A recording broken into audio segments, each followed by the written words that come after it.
White privilege shows up in a myriad of ways in this country. And it's not always that your life is easy, you're extremely successful, you're rich, or you don't have hardships in your life. It's that your life is not made harder by being white, and you simply just can opt out of things like social or political issues. Dude, I don't care. I don't care about ICE. I don't care about the protests. I don't care about Venezuela. I literally don't care about any of it anymore. I mean, we're told that we have to care about everything and that caring about everything makes us a good person. But the truth is that if you are emotionally invested in things that you have zero power to change, that's not empathy. That's ego.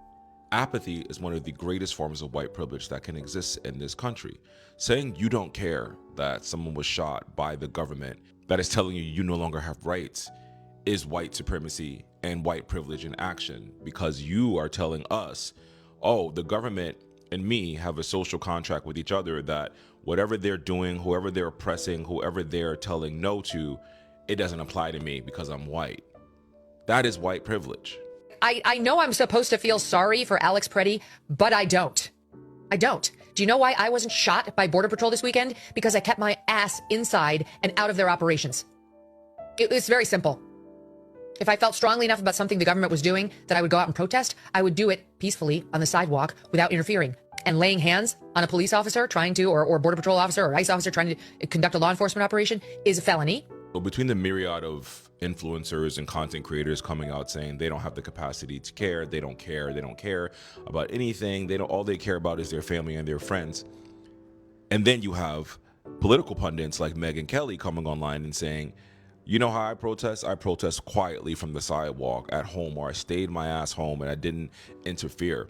That is apathy in action. That is white people telling other white people it's okay not to care. It's okay to allow other people's rights to be impeded on and allow other people to be oppressed, because for centuries and in the history of this country, that hasn't happened to me or my ancestors.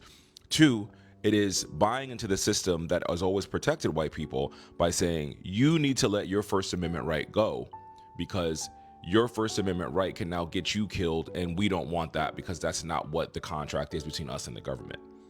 We are now telling people that they don't have their Second Amendment right, which is what this whole country was built on. Have allowed school shooting after school shooting. The reason these school shootings are allowed is because the NRA and the government says, well, no, guns don't kill people, people kill people, but we need guns because guns are our right. So we can allow kids to die because guns are our right. But now an ICU nurse legally has a license to carry in an open carry state, but now you're blaming the gun for the reason he died. Do you see how ridiculous you all sound?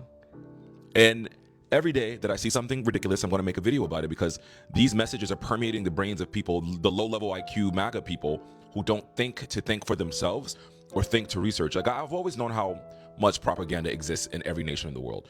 But the fact that in the past 2 weeks, I've heard the same exact line said by people in comment sections over and over and over and over and over again, I'm like, wow, the machine is really working. It's really working.